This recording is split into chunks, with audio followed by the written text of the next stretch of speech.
She had sewn Clara's wedding dress by hand, managed every account that kept their family off the street, and nursed their father through 2 winters of illness, all without a single word of thanks.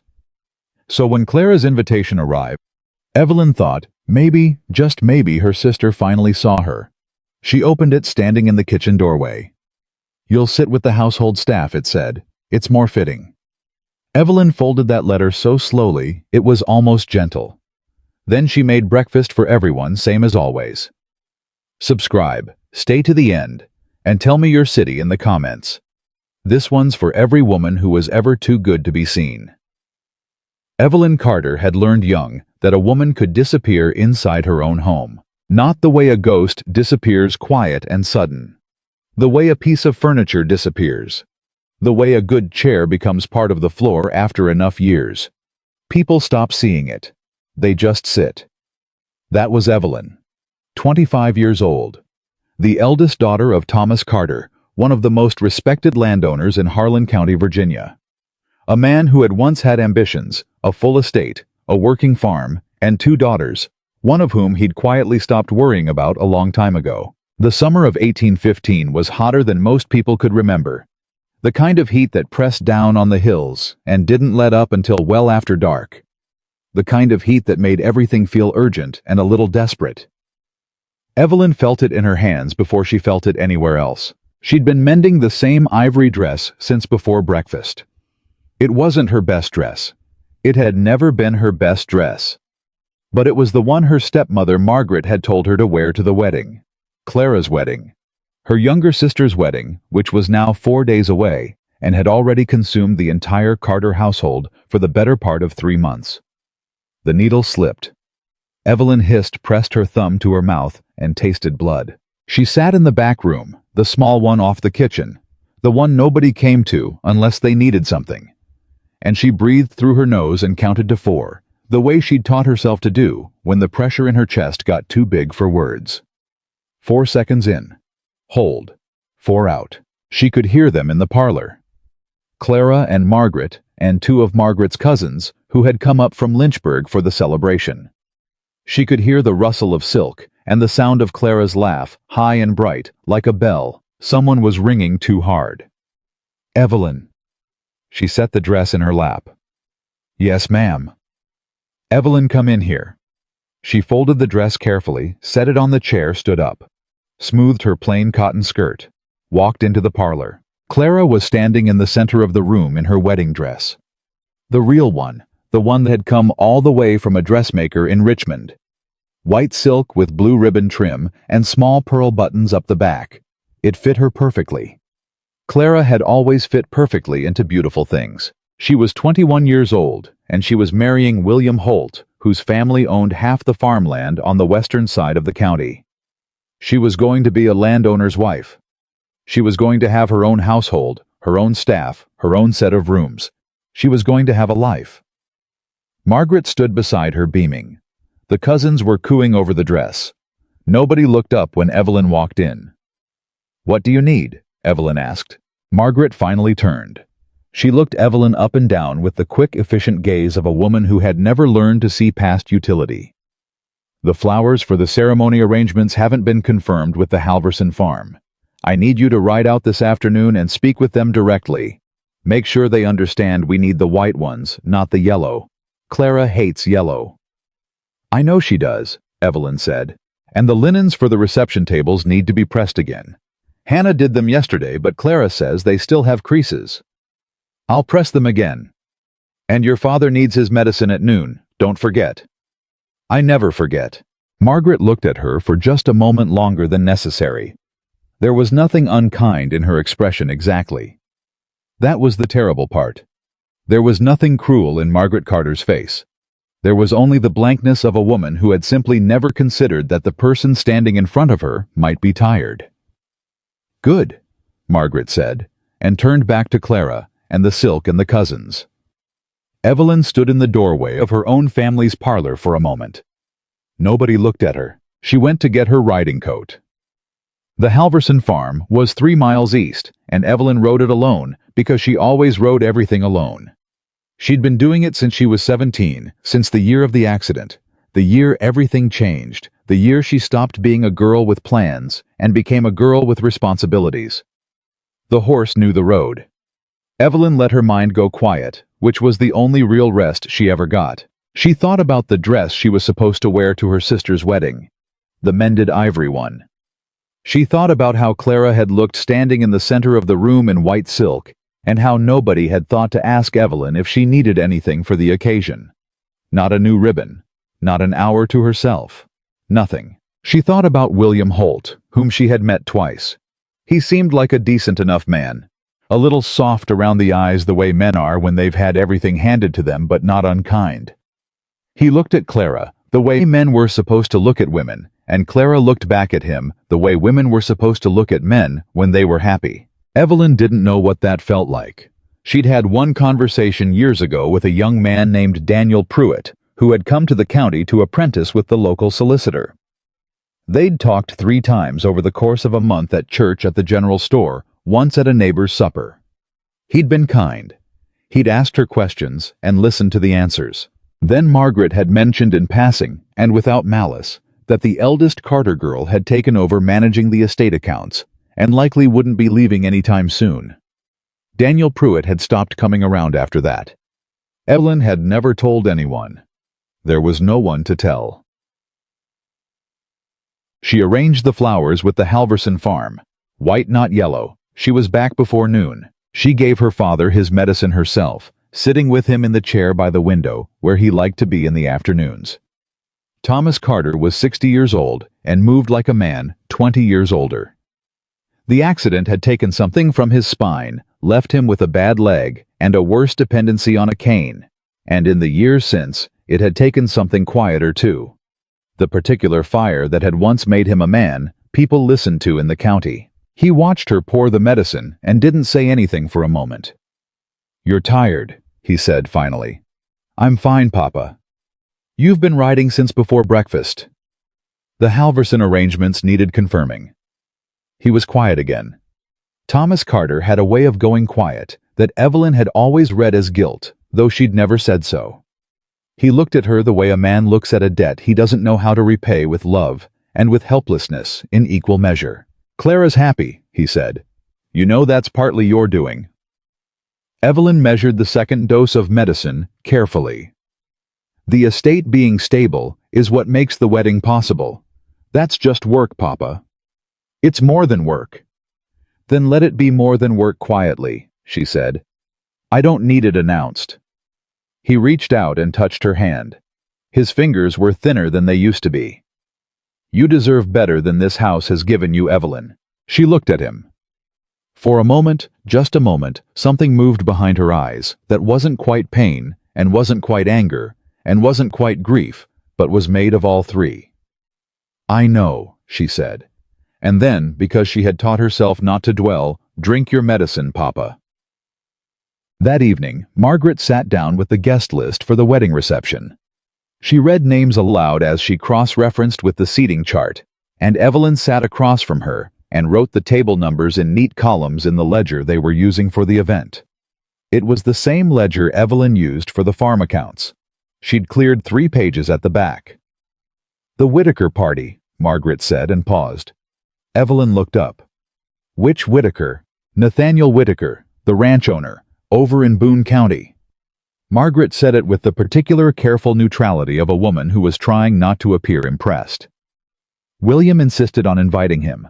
Apparently they have some business arrangement. He's coming alone." "How many in his party?" "Just him and his man, I believe." Margaret turned the page.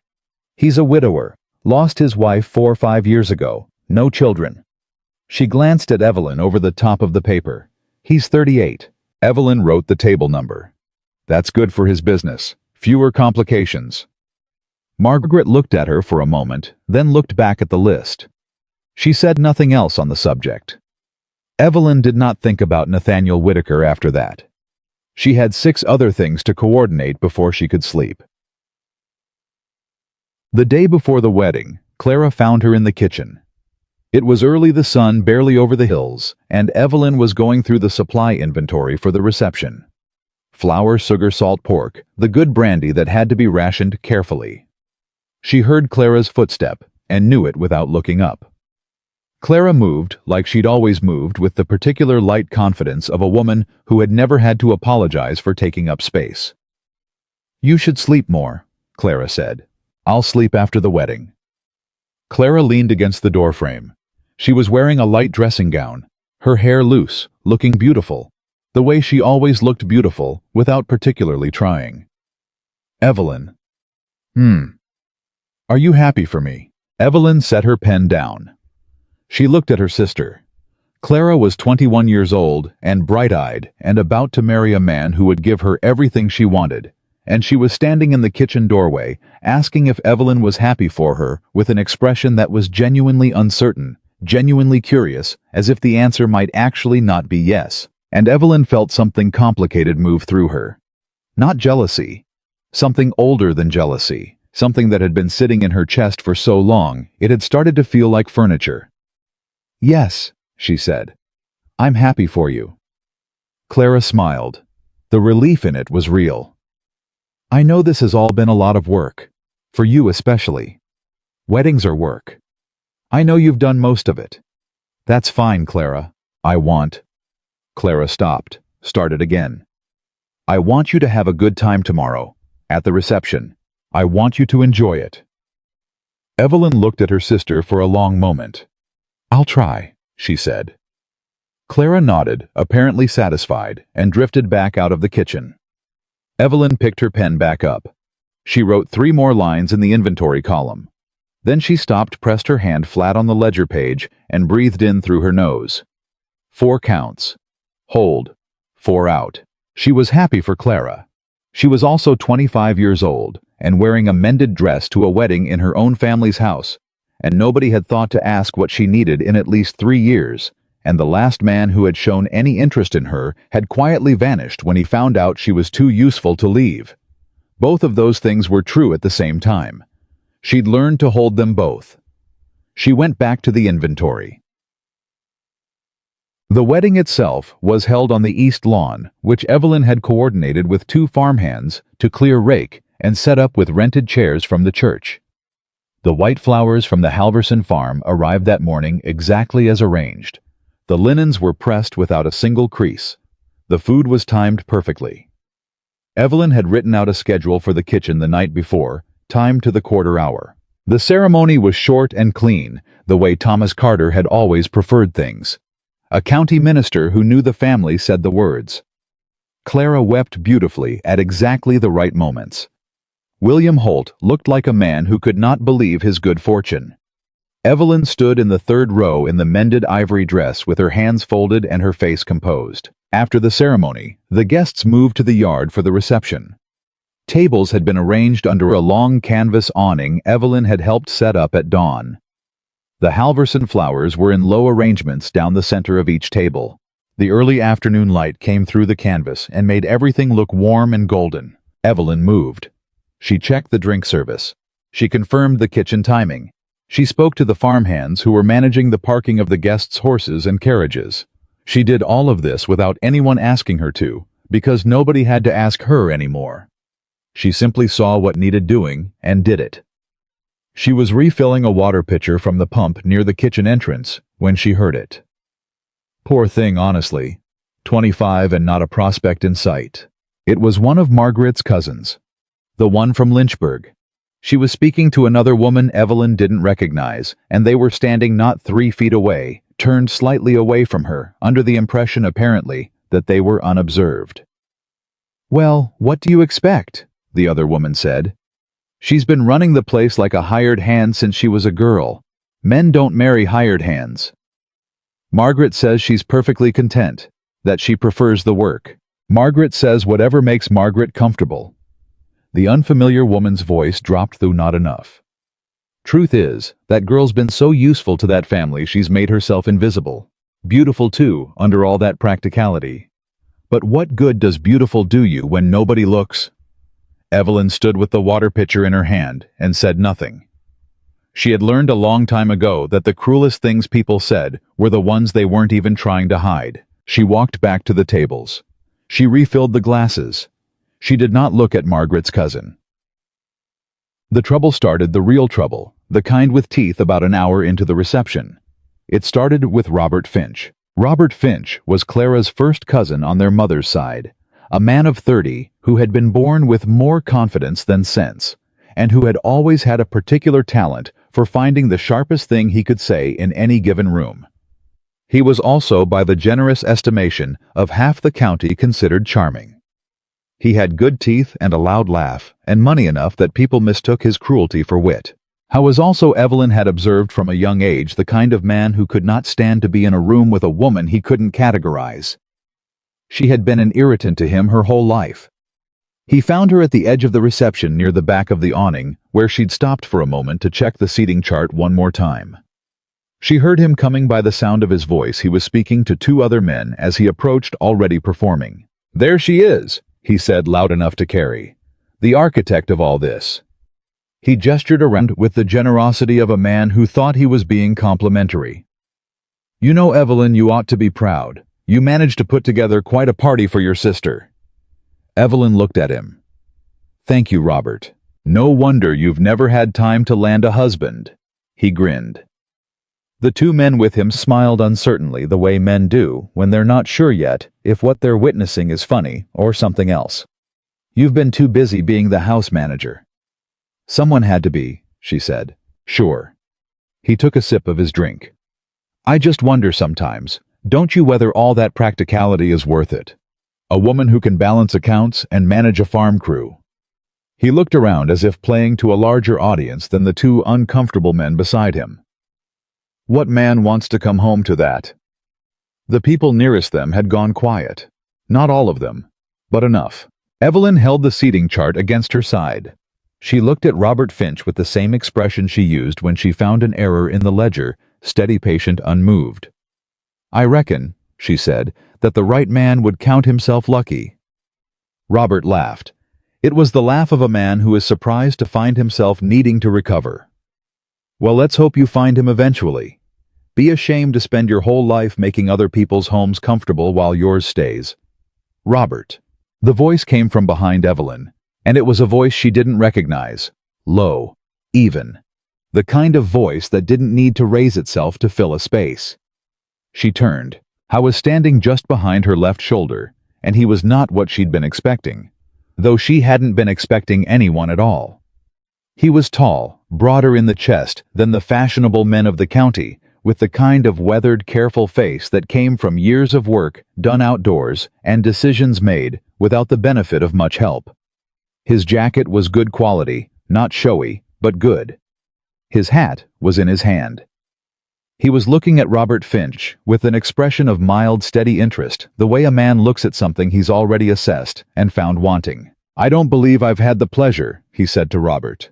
"Nathaniel Whitaker, out of Boone County." He did not extend his hand. He simply looked. "I didn't quite catch your name." Robert Finch straightened slightly. Robert Finch always straightened slightly when confronted with money. "Robert Finch, Clara's cousin." Nathaniel Whitaker looked at him for another moment. Then deliberately he turned away from Robert, not rudely, just with the particular finality of a man who had decided a subject was closed, and looked at Evelyn. "Miss Carter," he said. It wasn't a question. He clearly already knew her name. "Mr. Whitaker," she said. "Welcome. Thank you for the invitation."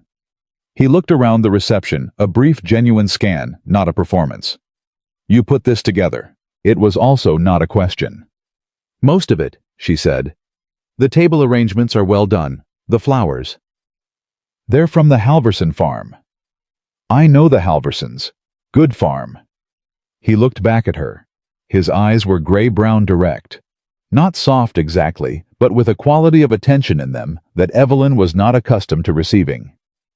"The timing on the service is well managed too. You had the drinks out before the guests were seated. Most people get that backward." Evelyn blinked. "Most people haven't had to do it alone." Something moved in his expression. Not pity. She would have recognized pity and stepped back from it. Something closer to recognition. "No," he said. "I expect they haven't." Robert Finch had drifted away. Evelyn had not seen him go. She did not speak to Nathaniel Whitaker again that afternoon, except for one brief exchange near the end of the reception, when he came to say his farewell to the bride and groom. She was standing nearby, and he nodded to her, a small deliberate nod, the kind that meant something without saying it. She nodded back. And then the reception was over, and there were dishes to clear, and linens to collect, and a kitchen to set back in order. And Evelyn did all of it with the same steady efficiency. She did everything, and by the time she finally went to bed it was late and the house was quiet. She lay on her back in the dark and thought about Robert Finch's voice carrying across the reception lawn. She thought about the two women at the pump. She thought about the water pitcher she'd held steady without spilling a drop. She thought about Nathaniel Whitaker's eyes, the particular quality of attention in them, the kind that made a person feel briefly and unexpectedly like they were actually being seen. She closed her eyes. She pressed her hands flat on the blanket and breathed in through her nose. 4 counts. Hold. 4 out. She had managed the flowers and the linens and the medicine and the inventory and the seating chart and the farm hands and the kitchen timing and the account books and the debt schedule and the entire Carter household for 8 years. And tonight her sister was married and riding toward a new life, and she was lying in the same room she'd slept in since she was a girl, in the same house she'd been running since she was 17. Tomorrow the dishes would need to be returned. The chairs needed to go back to the church. There were 2 outstanding invoices from the caterer she'd need to settle before the week was out. She knew how to do all of it. What she did not know, what she was beginning to know, she did not know, was what happened after. What happened when the wedding was done, and the accounts were settled, and the chairs were back in the church, and there was nothing left to manage but the quiet fact of her own life. She was 25 years old. She thought for the first time in a very long time that maybe that wasn't too late. She turned onto her side. Outside the summer dark hummed with insects and far-off frogs, and the night sat heavy and warm over Harlan County, Virginia, and Evelyn Carter pressed her eyes shut and let herself for once not think about tomorrow's list. Just the dark. Just the breathing. Just the strange small ember of something she hadn't felt in years, lodged somewhere under her sternum where the grief usually lived. She didn't name it yet, but she did not put it out. The morning after Clara's wedding, Evelyn was up before the sun. Not because anyone asked her to be. Not because there was a list, though there was always a list. She was up because she had not in the end slept much at all, and lying still in the dark had stopped feeling restful sometime around 3 in the morning and started feeling like something closer to a reckoning. She dressed in the plain gray work dress. She tied her hair back. She went downstairs. The kitchen was cold and quiet, and exactly as she had left it the night before. Clean organized, every surface wiped. She built the fire herself, put the kettle on, and stood with her hands wrapped around her elbows and waited for the water to heat. She was thinking about the ember. That was what she'd been calling it privately, in the wordless language she used with herself when she couldn't sleep. The thing in her chest that had started the night before and hadn't gone out. She didn't want to call it hope. Hope was a word for people who had time to tend it. She was not sure she had that kind of time. But it was there, small and stubborn and inconvenient. She poured the hot water and made herself tea and sat at the kitchen table with the household ledger open in front of her, and she did not look at the numbers. She looked at the page and thought about a man with gray-brown eyes who had turned his back on Robert Finch without drama, and then stood in front of her like she was a person worth standing in front of. She had managed this estate for 8 years. She had spoken to merchants, creditors, farmhands, county officials, and tax collectors, and not one of them had ever looked at her the way Nathaniel Whitaker had looked at her.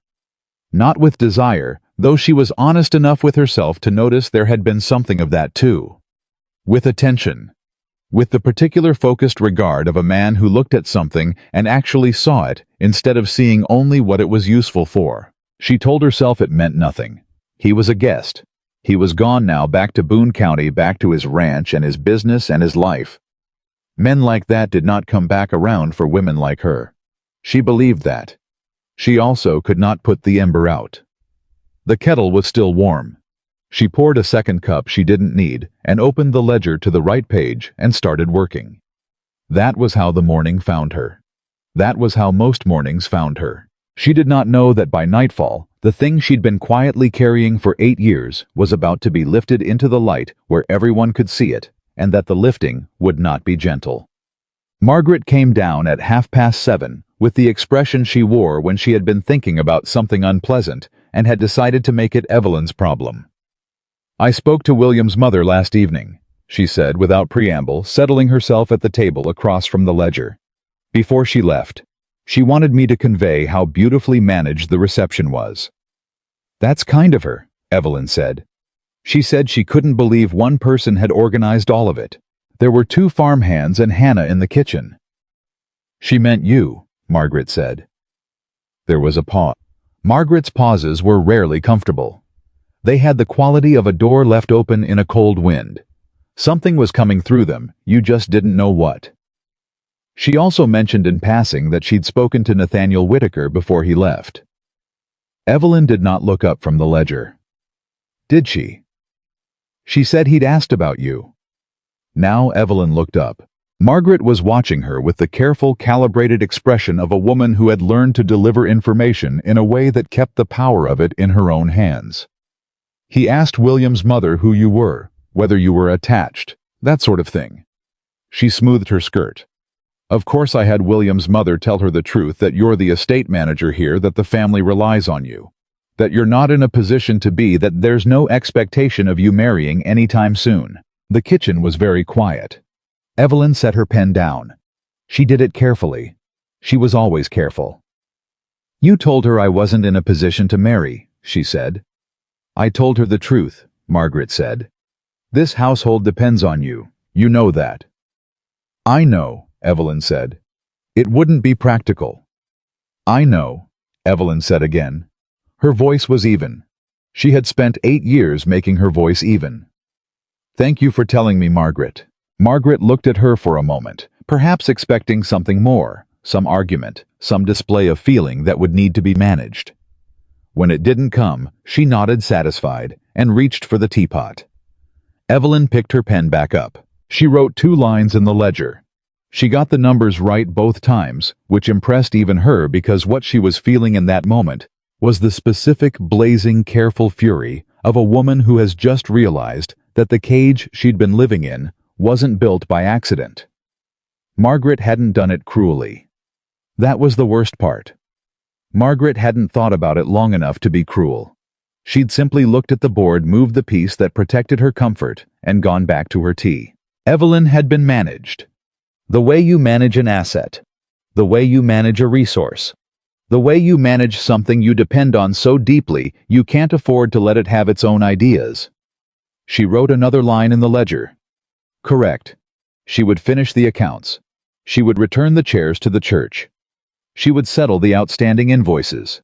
She would do all of it because that was what she did, and because she had not yet decided what came after. But something had changed in the kitchen that morning. Quiet as a page turning. Something in the machinery of her patience had shifted, and the gears were making a sound she hadn't heard before. She didn't know its name yet, but it was loud. 3 days after the wedding, the chairs were back at the church, the invoices were settled, and Evelyn received a letter. It came in the afternoon post, tucked between a seed catalog and a notice from the county land office about the northern parcel boundary, which Evelyn had been disputing politely for 2 years. The letter was on good paper. The handwriting was plain and direct, no flourishes, no affectations. The return address was Boone County. She stood in the hallway and read it once. Then she folded it and put it in her apron pocket and went to finish the mending she'd been in the middle of because she had learned the hard way over years not to let herself react to things until she'd had time to sit with them and be sure her reaction was her own and not just the first thing that came out. The letter said in plain and careful language that Nathaniel Whitaker had greatly enjoyed meeting her at the Carter wedding, that he had admired the management of the occasion, that he would be in Harlan County the following Tuesday on business and would consider it a privilege if she was willing to take her to supper at the Griffin Inn. That was all. No poetry, no elaboration, no performance. She sat with the mending in her lap and read it again from memory, the way she'd already memorized it without meaning to, and she thought about Margaret's voice that morning in the kitchen. I had William's mother tell her the truth. The household depends on you. She pulled the letter out of her pocket and read it a third time. Then she went to her father's room. Thomas Carter was in his chair by the window, the way he always was in the afternoons, with a newspaper he wasn't really reading on his knee. He looked up when she came in, and something in her face must have told him this wasn't a routine visit, because he set the newspaper aside without her asking. "Sit down," he said. She sat. She told him about the letter. She told him, and then because she'd been keeping things from him for years, in the name of not adding to his burdens, and was suddenly very tired of it. She told him what Margaret had said in the kitchen. I was quiet for a long time after that. "She didn't mean it the way it sounds," he said finally. "I know she didn't," Evelyn said. "That's not the point, Papa." "Then what is the point?" Evelyn looked at her hands in her lap. "The point," she said slowly, "is that I am 25 years old, and I have managed this estate for 8 years. And when a man asked about me, a decent man, a man of standing, a man who looked at me like I was something worth looking at, the first thing this household did was close the door." Her father said nothing. "Not maliciously," she said. "I know that. But the door was closed." More silence. And then, rough and quiet. "What do you want to do?" She had not been asked that question in a long time. Perhaps ever, in the way she was being asked it now, with real space in it, real willingness to hear the answer. "I want to write back," she said. Her father nodded once. "Then write back," he said. She wrote the letter that evening. She did not show it to Margaret. She did not ask permission or explain or preemptively manage anyone's reaction. She wrote it the way she wrote the farm accounts, clearly, accurately, without waste. She told Nathaniel Whitaker she would be pleased to join him for supper at the Griffin Inn on Tuesday. She sealed it herself and gave it to the postal rider the following morning before Margaret was up. Then she went back inside and made breakfast and checked the irrigation schedule and did not think about it again. Or tried not to. She was not entirely successful. Tuesday came the way.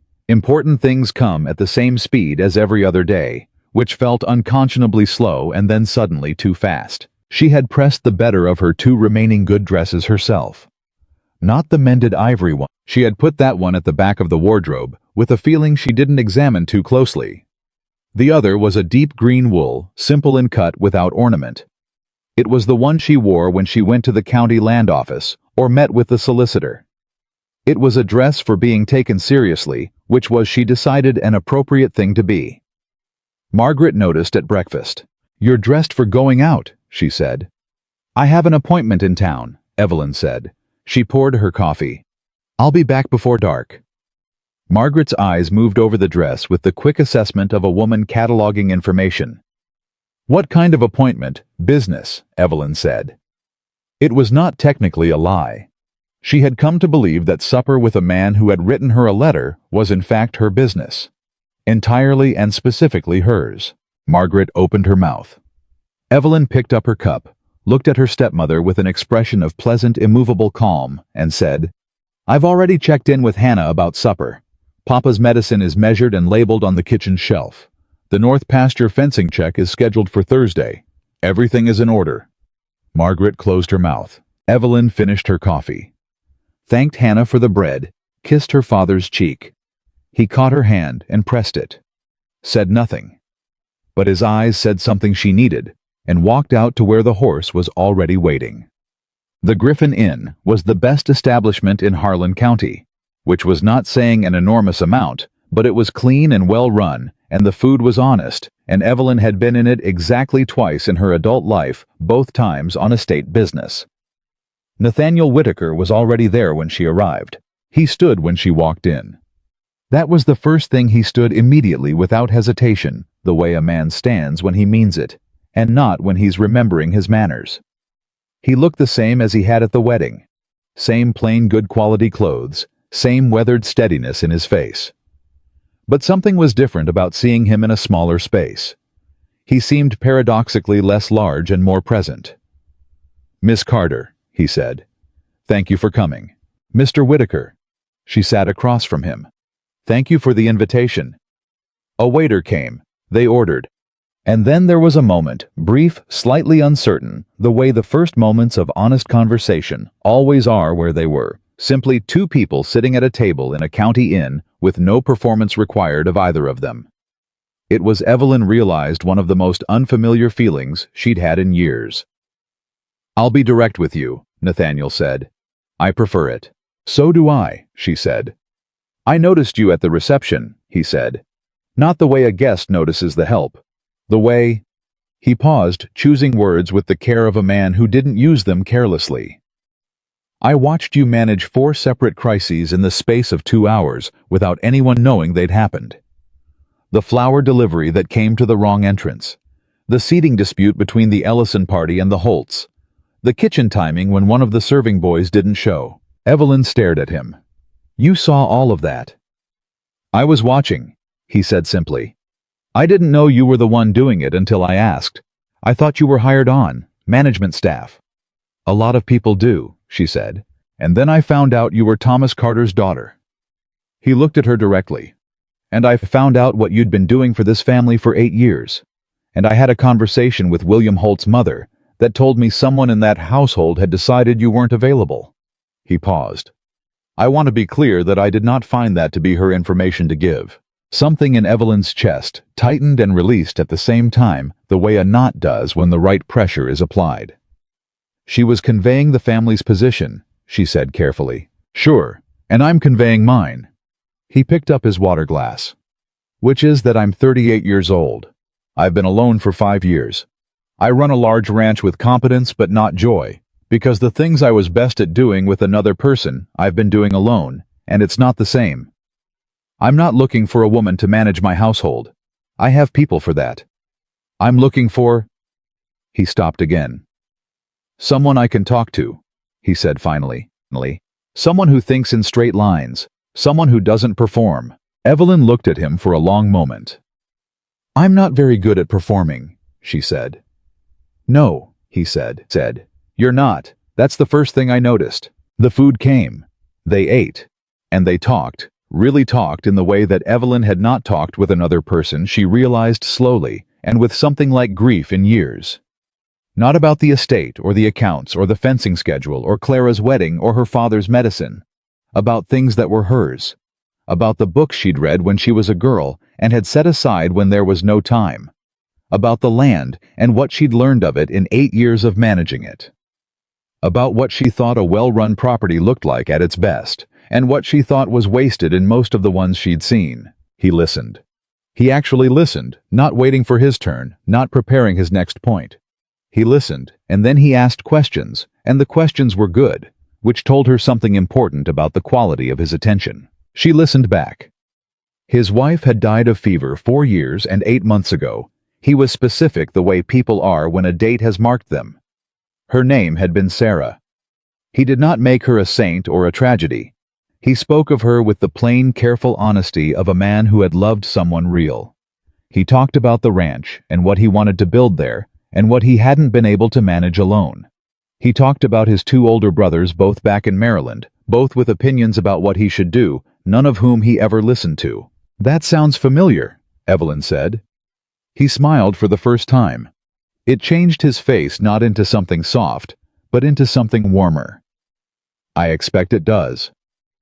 They were the last people in the dining room when she finally looked up and realized the light in the windows had gone blue with evening. "I should get back," she said. "I'll walk you out." At the door with her horse waiting, and the summer evening warm and loud with insects, he turned to her. He held his hat in both hands. "I'll be in Harlan County again in 3 weeks," he said. "On business, but not only, if you're willing." She looked at him in the evening light, in his steady gray-brown eyes, in the honest, unperformed attention of his face. "I'm willing," she said. He nodded once. She mounted and rode. She did not look back, but she heard him stand at the door until she turned the corner, and she kept that with her the whole ride home, the sound of someone staying. She told no one. Not because she was ashamed, not because she was afraid, but because there are some things a woman keeps close to her chest, not out of secrecy, but out of self-preservation, because they are new and tender, and the world has a way of putting its hands on new tender things and leaving marks. She kept it the way she'd kept the ember the night of the wedding. She fed it just enough to keep it alive. She did not let herself plan around it, or count on it, or build a shape for the future, using it as a cornerstone. Not yet. She went back to the estate. She checked on her father. She confirmed the fencing schedule for Thursday. She reviewed the irrigation reports Hannah had left on the kitchen table. She did all of it with the same steady competence she had always brought to everything. And if there was something different in the quality of her silence that evening, something lighter, something fractionally less burdened, she kept that to herself too. Margaret did not ask about the appointment. Evelyn had expected her to press had prepared responses calm and brief. But Margaret only asked whether Evelyn had seen to the order at the dry goods store, and when told yes, went back to her needlework. Evelyn sat across from her by the lamp and worked on the account books, and she thought about a man who had said, "I didn't find that to be her information to give," and she felt for the first time in a very long time the specific clarifying sensation of being defended. Not rescued. She didn't need rescuing. She had been managing her own survival for 8 years, but defended. Someone had looked at what this household had done quietly without drama, without even full awareness, and had named it clearly to himself, if not aloud, and had decided it was wrong. That was different. That was something she hadn't known she needed until she had it. She entered the last figure in the day's accounts, added the column, checked it twice. Correct. She closed the ledger. Margaret had fallen asleep in her chair, the needlework still in her hands. Evelyn looked at her at the softened face of a woman who was not a villain, who was simply a person who had never once thought to ask whether Evelyn wanted more than she had. She did not hate her stepmother. She was beginning to understand something much more difficult than hatred. She had clarity. She picked up the lamp and went upstairs. The 3 weeks passed. Nathaniel came back as he'd said he would. This time it was not the Griffin Inn, but a walk along the river road north of town. His suggestion, which surprised her until she understood that he had correctly estimated she would prefer open air and movement to another closed room. He was learning her, she realized. Slowly and accurately. They walked for 2 hours. They talked about land and law and what the territory west of the mountains was rumored to be like, and whether either of them believed the rumors. They talked about books again.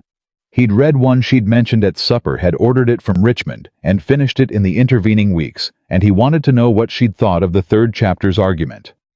Nobody had ever read a book she recommended and come back with questions about it. She had to stop walking for a moment.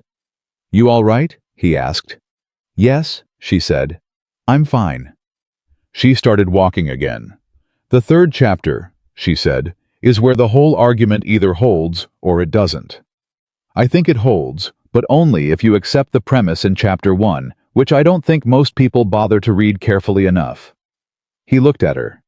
"Most people," he said, "don't read it at all." "No," she said. "They don't." They walked in silence for a moment, and it was comfortable in the way that silences are only comfortable between people who have stopped needing to fill them. "Evelyn," he said. She looked at him. "I'd like to call on you formally." He said it plainly as he said everything. "At the estate, properly. I'd like to speak to your father." She felt the world rearrange itself slightly, the way it does when something you've been holding at arm's length suddenly becomes real.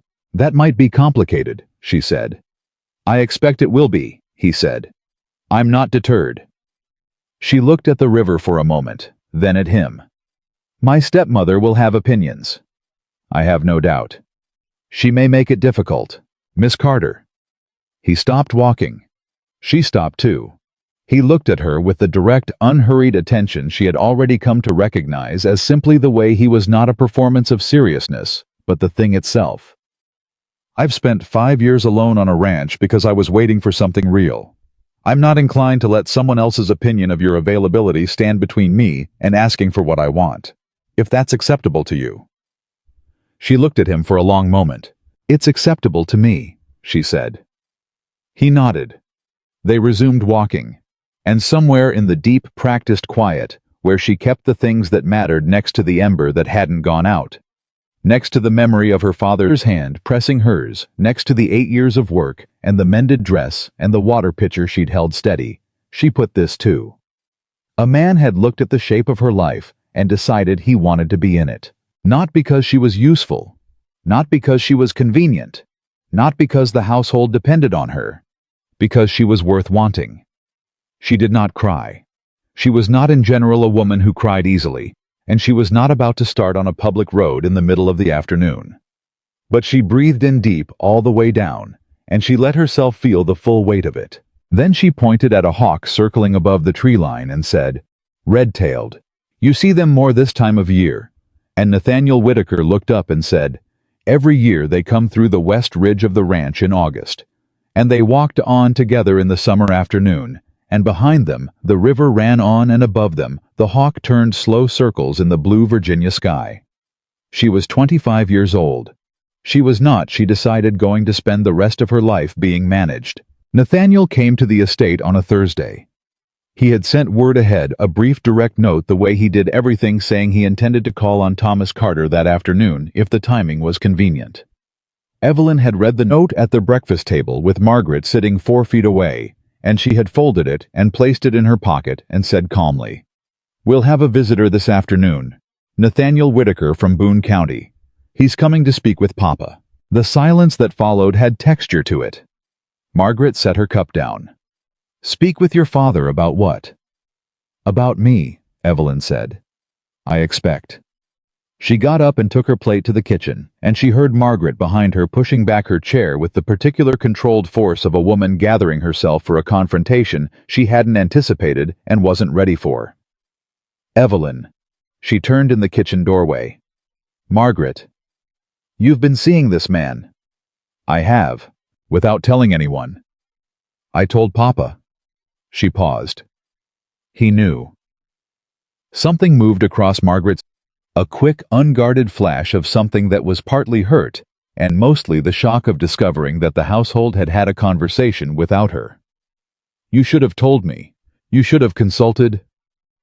"I'm 25 years old," Evelyn said.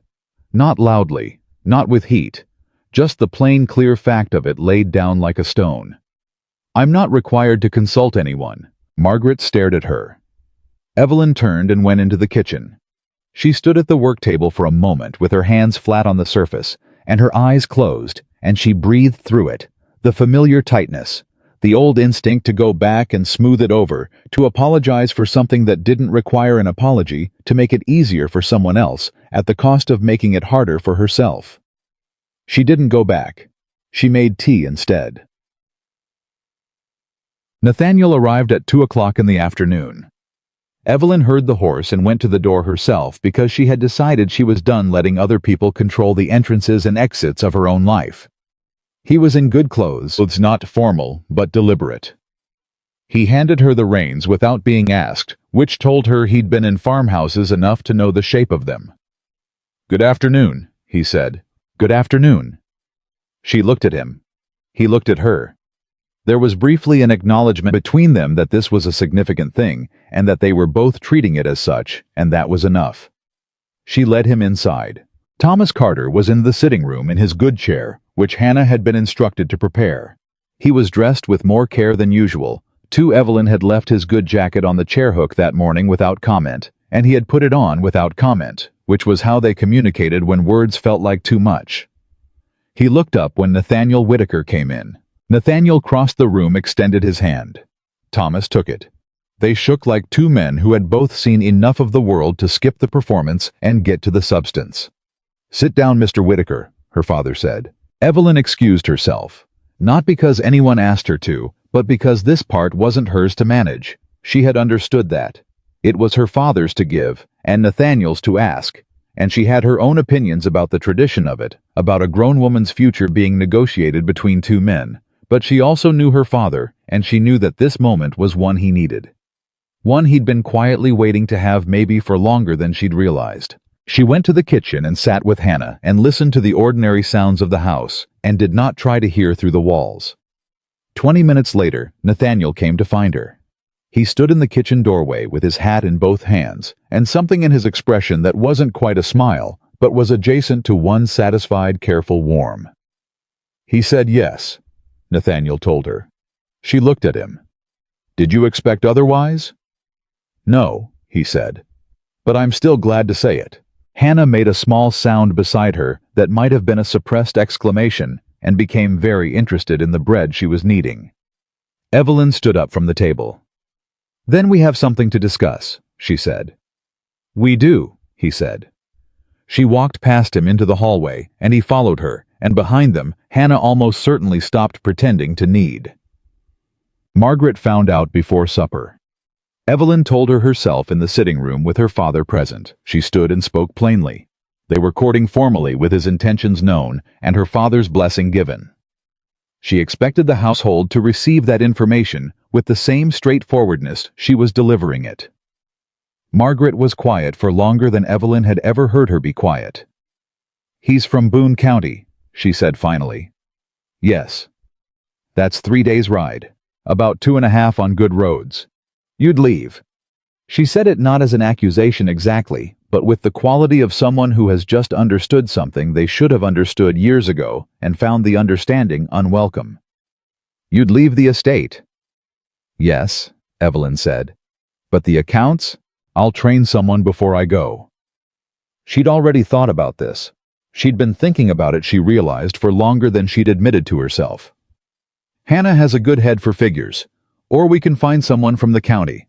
I'll make sure it's done properly. You've already planned this, Margaret said, and there was something in her voice Evelyn hadn't heard before. Not anger. Something rawer than anger. Something that might, under different circumstances, have looked like fear. You've been planning this. I've been thinking about it, Evelyn said quietly.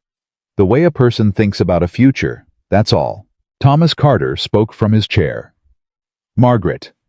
His voice was gentle, but not soft. The voice of a man who had been quiet too long and had decided to stop. Let her have this. Margaret looked at him, then at Evelyn. Her jaw moved slightly the way it did when she was working through something that wouldn't resolve cleanly. Then she stood, said she needed to check on supper, and left the room.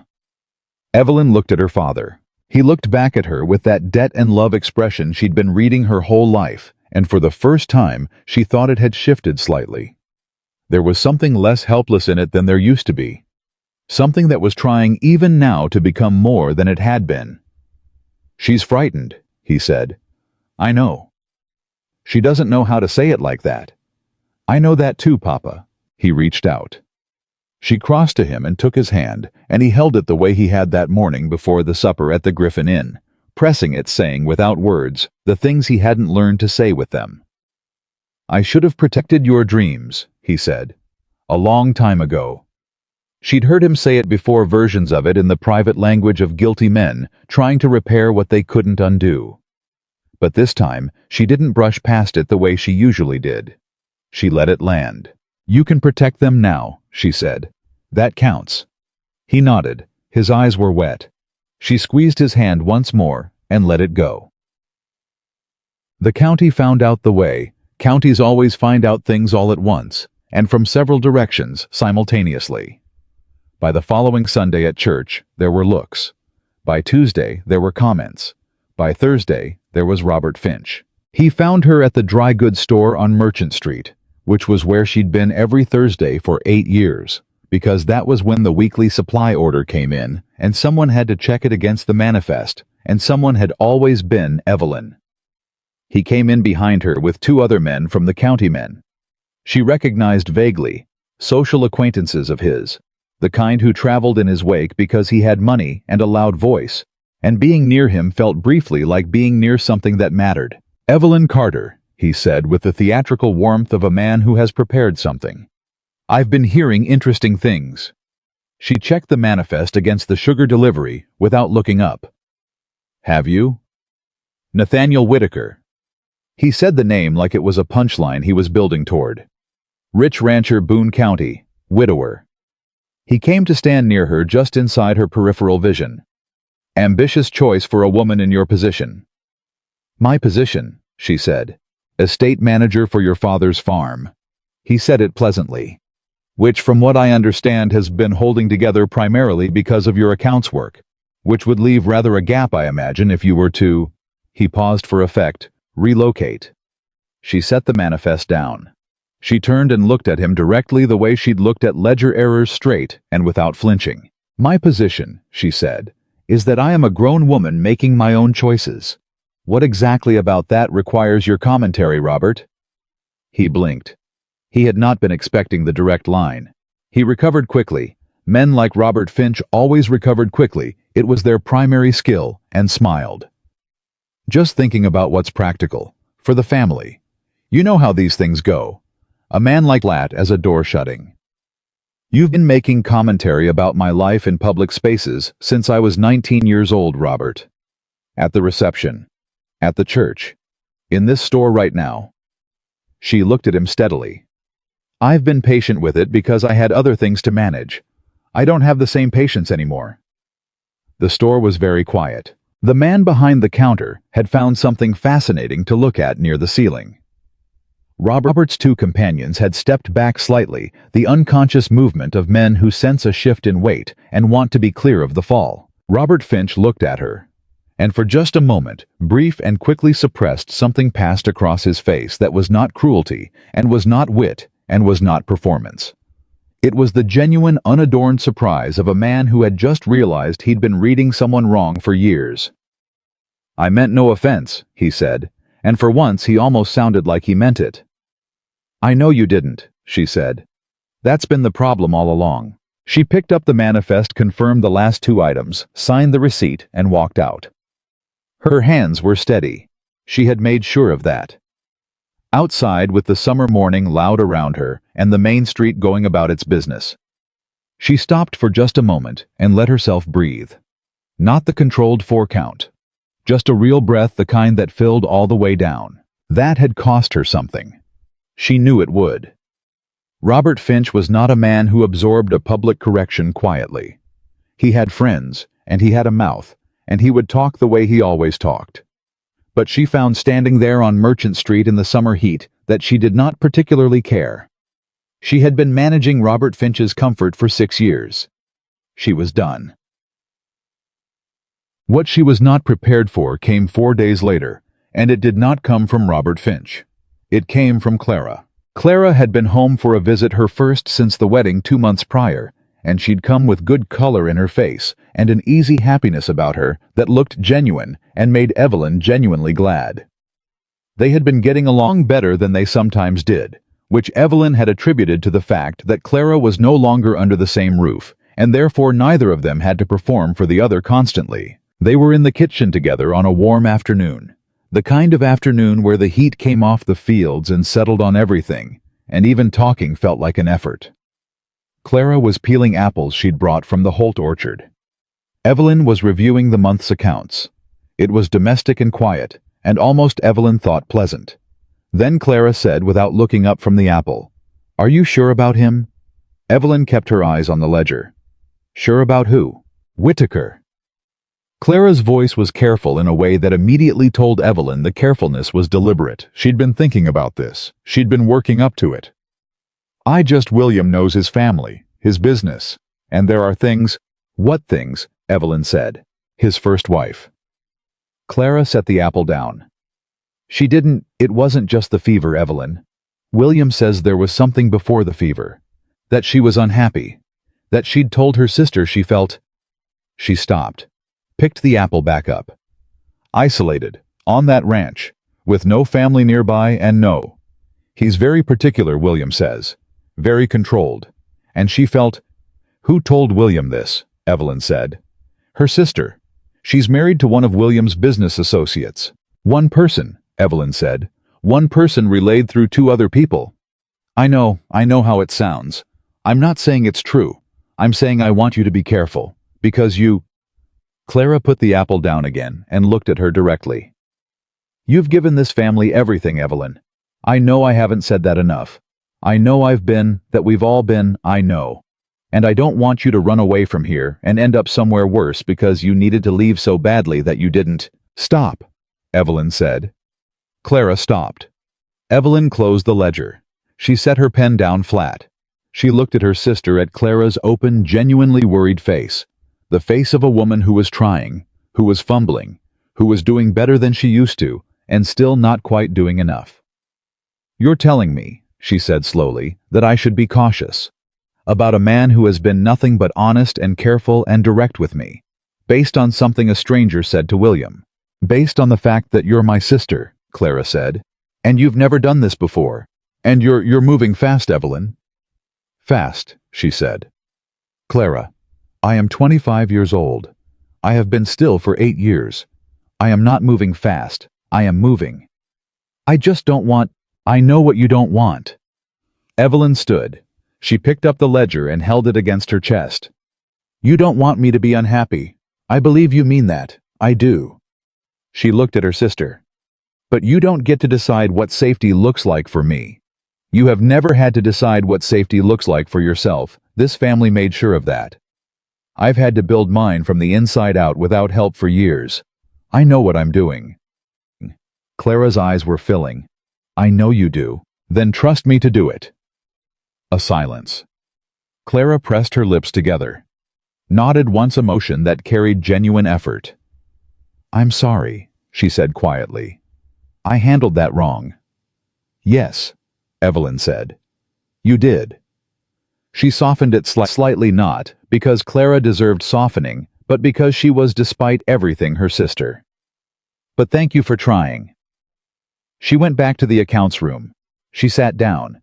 She did not immediately open the ledger, because what Clara had said, the thing about the first wife, about isolated, about controlled, had not gone in one ear and out the other, the way she'd like it to have done. It had gone in and sat down. She was honest with herself the way she was honest about the accounts. That was the rule she'd made. No fudging the numbers, not even for comfort. She thought about Nathaniel Whitaker. She thought about every conversation she'd had with him, the directness, the attention, the book he'd gone and read so he could ask her questions. She thought about the way he'd turned from Robert Finch at the reception, not with anger, but with dismissal, the particular quiet authority of a man who had decided someone didn't merit his engagement. She thought about what he'd said over supper.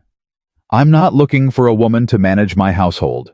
I'm looking for someone I can talk to." She also thought about what it meant to be 3 days' ride from everything she knew. From her father, who was old and slow and dependent on medicine, she measured with her own hands. From the land she'd learned the way she'd learned her own face. From the network of accounts and relationships and obligations she'd built year by year out of necessity and then out of something closer to pride. She thought about isolated, and then she thought about what she'd said to Clara. "I know what safety looks like for me." She'd meant it when she said it. Did she still mean it? She opened the ledger. The numbers were the same as they'd always been, honest and unglamorous and right there in front of her. She decided she would ask him. Not hint, not circle. Ask. That was the rule she'd made for herself too. No fudging the truth, not even for the sake of a man she was starting with the terrifying clarity of a person who doesn't have the luxury of self-deception to genuinely want. She wrote to Nathaniel that evening. She told him she needed to speak with him before they went any further. She told him she had a question she intended to ask directly, and that she needed him to answer it the same way. She told him she had heard something secondhand through 2 relays that she was inclined to disbelieve, but that she respected herself too much to ignore. She sent it the next morning. His reply came in 3 days. She opened it at the kitchen table before anyone else was up in the gray pre-dawn light with cold hands and a beating heart that she considered embarrassingly uncontrolled for a woman of her general composure. He said, "Ask me in person. I'll come Saturday. There are things about Sarah. I should have told you already. I've been trying to find the right time, and I think the right time was before now. I'm sorry for that." She read it twice, put it in her pocket, made the coffee. She did not feel reassured exactly. She felt something more complicated, a mixture of respect for the directness and dread at what the directness was going to contain. Saturday felt very far away. It was not, in fact, as far as it felt. He arrived in the early afternoon, and this time Evelyn did not take him to her father or to the sitting room. She took him to the back porch where the shade came down from the old oak, and the sound of the estate carried on around them, and there was no performance possible and no audience. She sat. He sat. She said, "Tell me about Sarah." He told her. Sarah Whitaker. Sarah Prewitt. When he'd married her 23 to his 27 out of a small town in western Maryland, had been, he said, a woman of particular sociability. She had needed people the way some people need water, not weekly, but essentially. She had needed conversation and company, and the ordinary texture of a community around her. She had been the kind of woman who thrived in density and wilted in space. The ranch was not density. The ranch was space. And he had not understood that when he married her because he had been 27 and in love, and had not asked clearly enough whether the life he was offering was the life she needed. He had assumed she would adapt. She had assumed she would too. They had both been wrong. She wasn't unhappy with me, he said. Not exactly. She was unhappy with the life. And I didn't know how to fix it, and I didn't know how to move, and so we stayed, and it wore on her. And by the time we understood what we'd done to her, she was already sick, and it was too late to fix any of it. He stopped. He was looking at the oak tree, not at Evelyn. I have thought about that every day for 5 years, he said quietly. Whether it was my fault, whether a different man would have asked better questions, whether I was controlled the way people say. I don't think I was. But I also know that a man who is certain he isn't a certain kind of man is exactly the kind of man people worry about. He looked at her then. So I'm telling you, he said, because you deserve to know it, and because if you decide, having heard it, that you're not willing to go 3 days' ride from your family to a ranch with a lot of space and not a lot of people, that is a rational decision, and I will respect it. Evelyn had been listening with the still complete attention she brought to things that mattered. Are you willing to do it differently? She said. If I told you what I needed. Yes, he said, without hesitation. I'd want to see my father, regularly, not just when it's convenient. Yes. I'd want to keep the accounts of the ranch. I'm not going to sit on your porch and embroider. Something almost like a smile moved through his expression. I was counting on that. I'd want to know the neighbors, be introduced properly as your wife, not moved in quietly and introduced over time. Yes. And if I told you I was unhappy, I would listen, he said, and I would change what needed changing. And if I couldn't change it, I would tell you that honestly, and we would figure out what came next together. He paused. Those are the things I didn't do with Sarah. I'm telling you that as a fact, not as an excuse. A fact is information you can use. An excuse is just noise. She looked at him for a long time. The sounds of the estate moved around them. A horse somewhere. Hannah's voice from the kitchen, the distant sound of the farmhands in the north field. The world she had built with her own hands over 8 years in the absence of anyone who had thought to ask what she needed. I believe you, she said. I'm glad, he said. I'm not done being cautious, she said. I wouldn't want you to be, he said. She looked back at the oak tree, then at her hands, then at him. I'll need time to train someone for the estate accounts before I could leave. Months, not weeks. However long it takes, he said. And my father will be welcome at the ranch whenever he can travel, and will come to him when he can't. She breathed in. Not the 4 count, just a breath full and real and all the way down. All right, she said. He looked at her. All right, she said. Yes, but I'm the one who tells Margaret. A pause. When? Tonight, she said. At supper, with my father present. She stood up from the chair, smoothed her dress, looked at him with the clear-eyed directness that had managed 8 years of accounts and farmhands and county officials and creditors. Because I'm done letting things happen to me indirectly. If there's going to be a conversation about my future, I'm going to be the one leading it. Nathaniel Whitaker stood up. He looked at her with that steady gray-brown attention. Miss Carter, he said, and the warmth in it was real and unperformed. I believe you are going to be very good at this. I know, she said simply, and she went inside to tell Margaret. The telling did not go the way Margaret had intended things to go, which was in itself something of a minor miracle. Evelyn sat at the supper table with Nathaniel on one side and her father at the head and Margaret across from her, and she spoke calmly and completely. She and Nathaniel Whitaker were formally courting with the intention of marriage. She planned to remain at the estate for several more months to properly train a replacement for the accounting and estate management responsibilities. She would ensure the transition was orderly. Her father had given his blessing. Margaret listened. Her face moved through several expressions in rapid succession. Surprise, then calculation. Then something that was trying to look like concern, but was Evelyn suspected closer to panic. "You can't leave this household properly managed on what?" "Hannah's figures are better than you've noticed," Evelyn said. "I've been quietly testing her for 3 months. She can do it with some training." Margaret blinked. "And I've spoken to Mr. Alcott at the county land office about his son, who's apprenticing in accounting. He'd consider a part-time arrangement." "You've already—" Margaret stopped.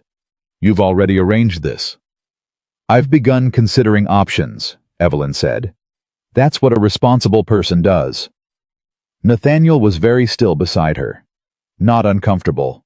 Just present the way he was present, with the particular focused quiet of a man who understood when something was not his to enter. Thomas Carter spoke from the head of the table. His voice was the firmest Evelyn had heard it in years. "Margaret, Evelyn is getting what she deserves. We're going to receive that with grace." Margaret looked at her husband. Something long and complicated passed between them. Something that had the weight of years in it, of arrangements made and costs paid and adjustments never quite named. Then Margaret looked back at Evelyn. Her face had changed.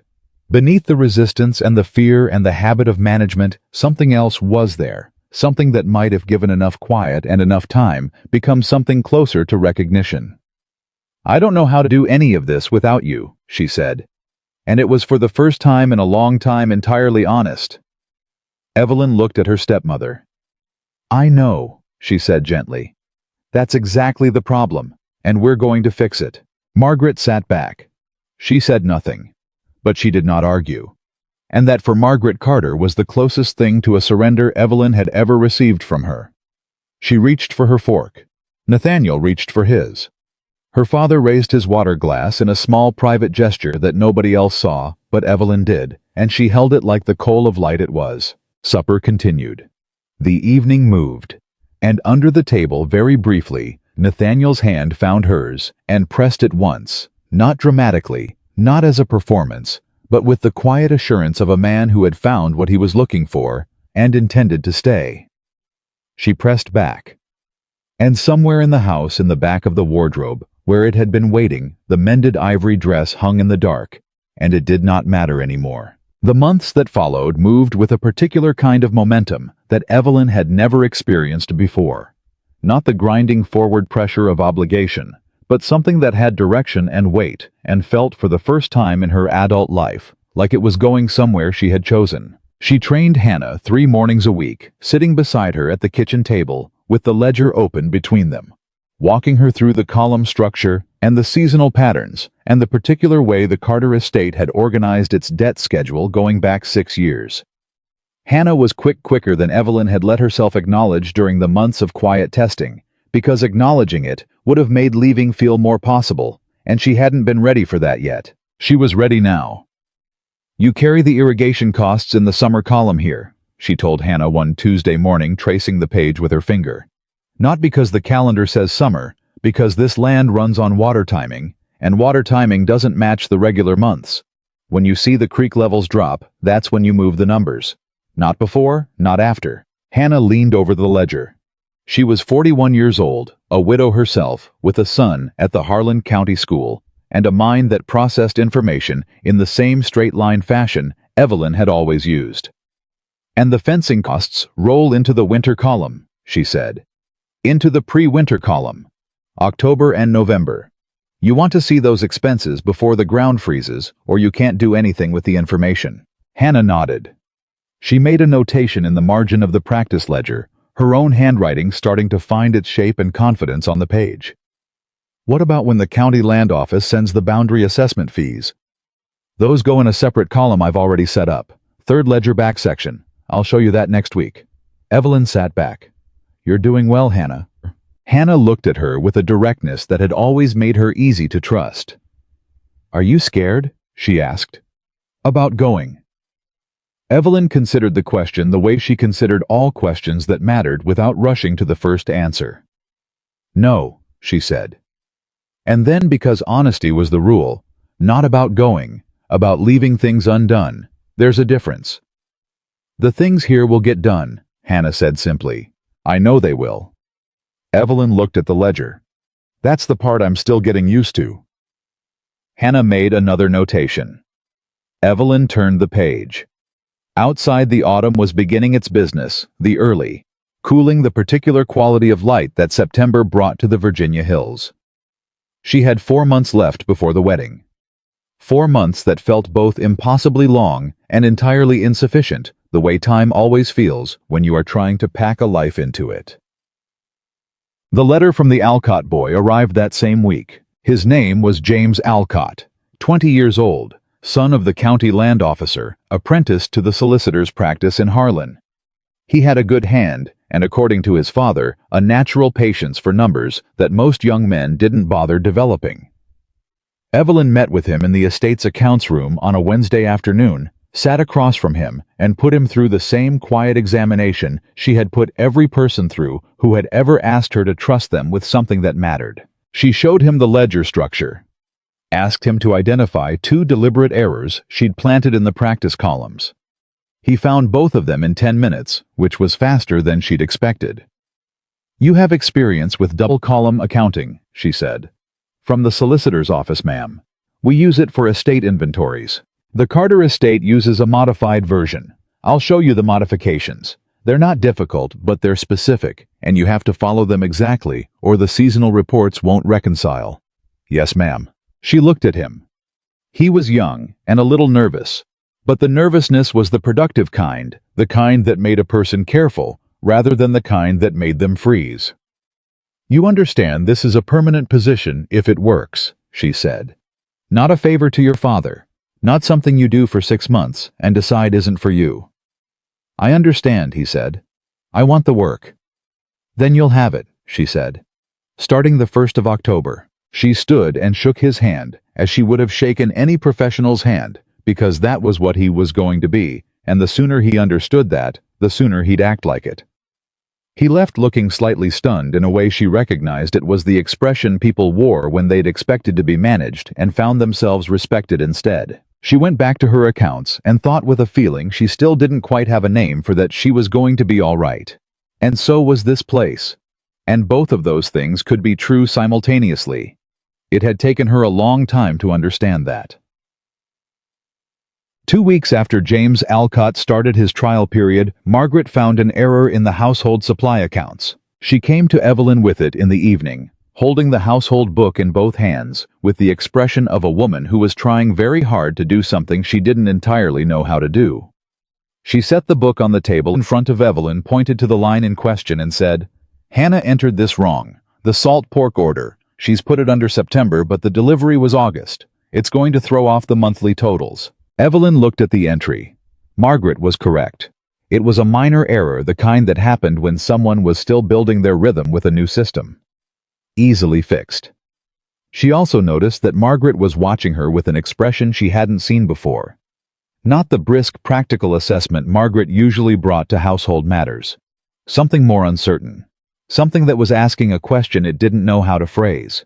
"I'll show Hannah how to correct it tomorrow," Evelyn said. "She made the same kind of error last week," Margaret said, "with the cornmeal. She's 3 weeks in, she's learning." Evelyn closed the household book, handed it back. "She'll get it." Margaret held the book, didn't move. Then quietly, "What if she doesn't?" Evelyn looked at her stepmother. At the carefully maintained exterior and the genuine, undefended anxiety underneath it. She thought about what it must feel like to have always relied on someone so completely that you'd stopped seeing them, and then to have them start to leave, and to only then understand the shape of what you'd been resting on. "She will," Evelyn said.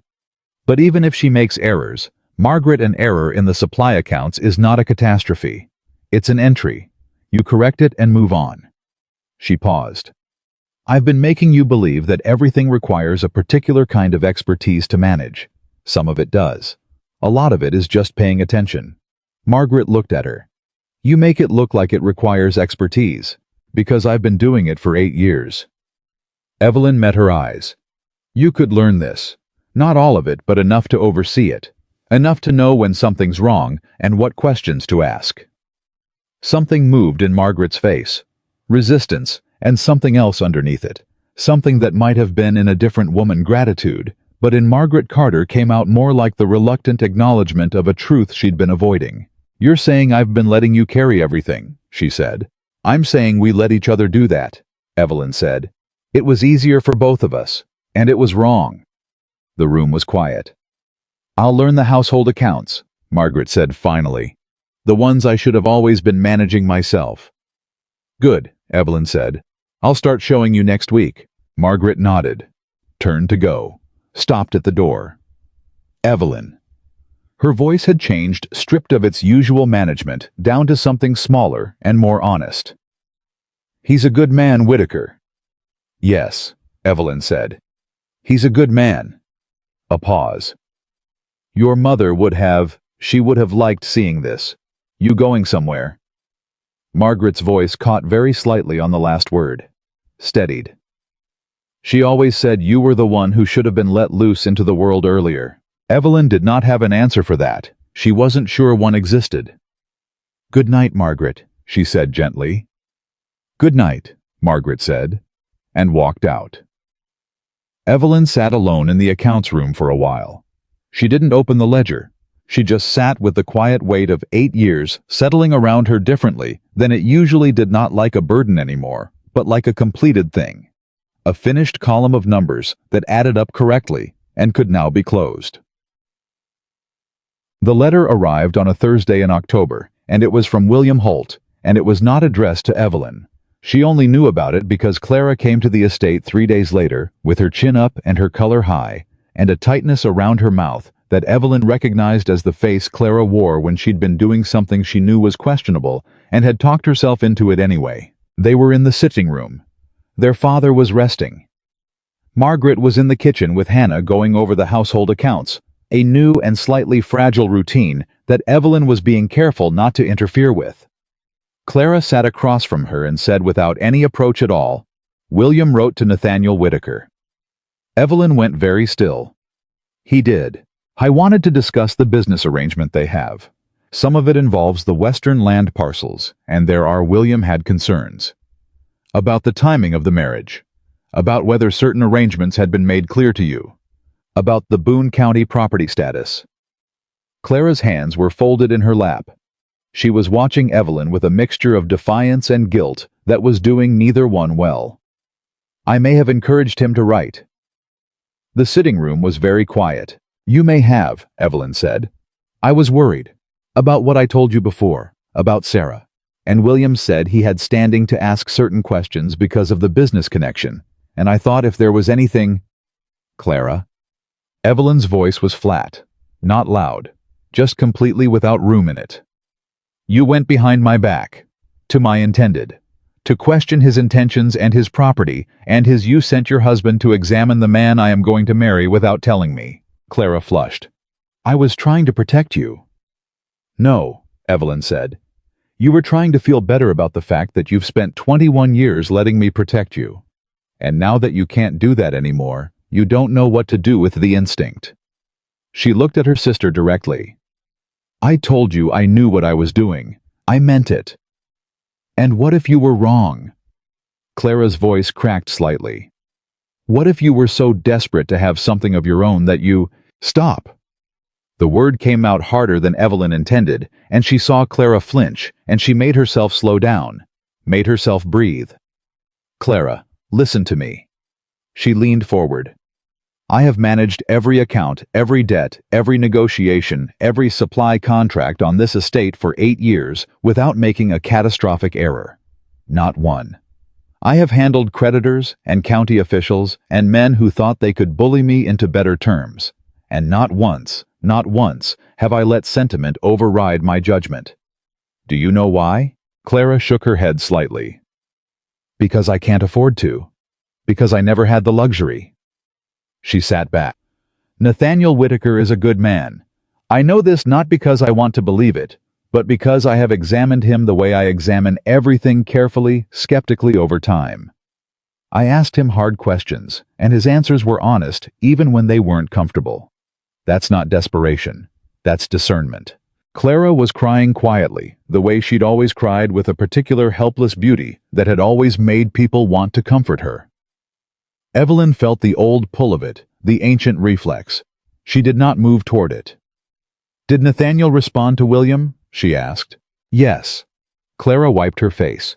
He wrote back and said that his arrangements were between himself and Evelyn, and that he'd appreciate William directing any future concerns to Evelyn directly, rather than to him, because she was the one making the decisions about her life and treating her otherwise. Was, he said, treating her otherwise was a mistake he'd seen made too many times. Evelyn closed her eyes for exactly 1 second. Then she opened them. "I'm going to write to Nathaniel," she said, "to acknowledge that I know about the letter and that I wasn't part of it." "I'm sorry," Clara said.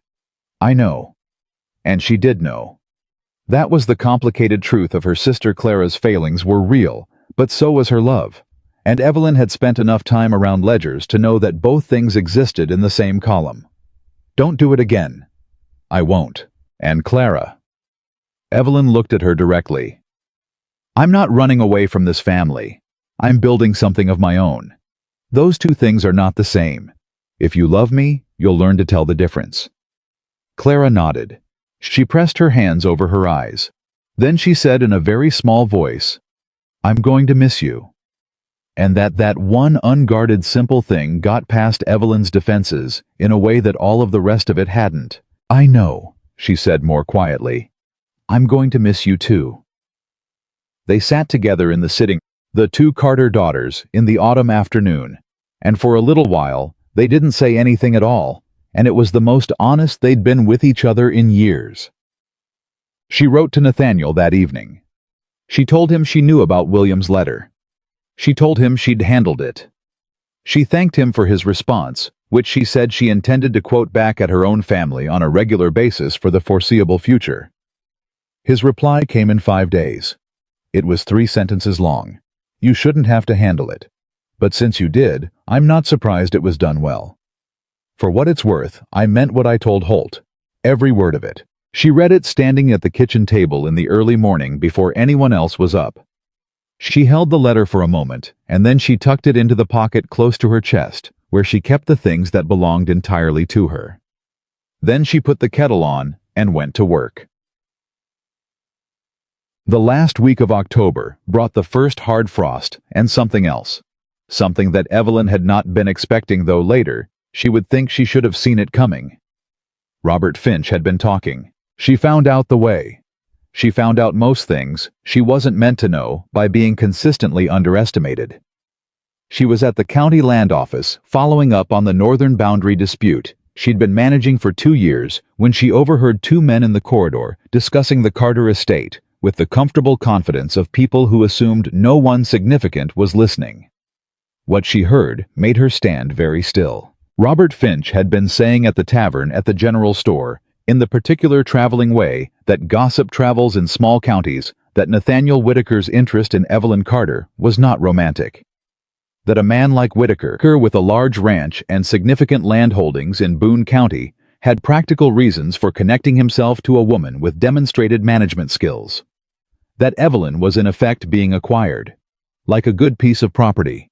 That she was too capable and too isolated to see it clearly. He had also been saying that the Carter estate's accounts had been keeping a certain arrangement with a merchant in the county that wasn't entirely reflected in the formal records. Something about a supply deal that had been negotiated privately outside the county ledger system that might be worth looking into. That second part was what made her blood go cold, because it was true. Not in the way Robert Finch was implying, not as corruption or fraud, but as a complicated years-old arrangement she had made with Jonas Meade at the grain supply when the estate was on the edge of insolvency, an arrangement that had kept them solvent, and that she had always intended to formalize and never quite had the time. An arrangement that in the wrong hands, with the wrong framing, could look like something it wasn't. She finished her business at the land office. She thanked the clerk. She walked out to her horse in the October cold, and she stood there for a moment, with her hand on the horse's neck, and let herself feel the full weight of what she was dealing with. Robert Finch was not malicious in the complex sense. He was malicious in the simple sense, the way a man is malicious when he has been publicly embarrassed and has enough money and enough boredom to turn a grudge into a project. She had embarrassed him at the dry goods store.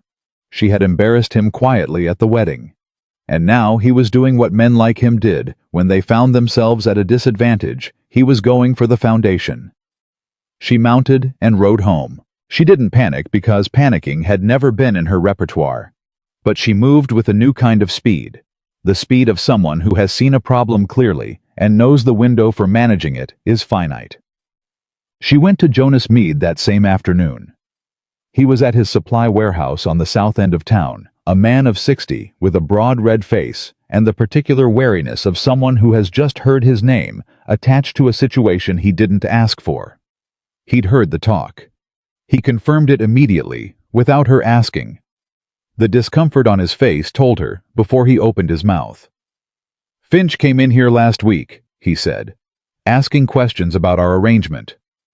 "What did you tell him?" "Nothing. I told him our business was our business and he could see himself out." He looked at her. "But Miss Carter, the way he was asking, he wasn't asking to understand. He was asking to build something." "I know." She looked at him steadily. "Jonas, I need to formalize our arrangement. In writing, with correct dates and correct terms, today if possible." He studied her. "You should have done this years ago." "Yes," she said. "I should have. I had other things to manage and I trusted the informal arrangement because I trusted you, and those were both mistakes, and I'm correcting them now." He was quiet for a moment.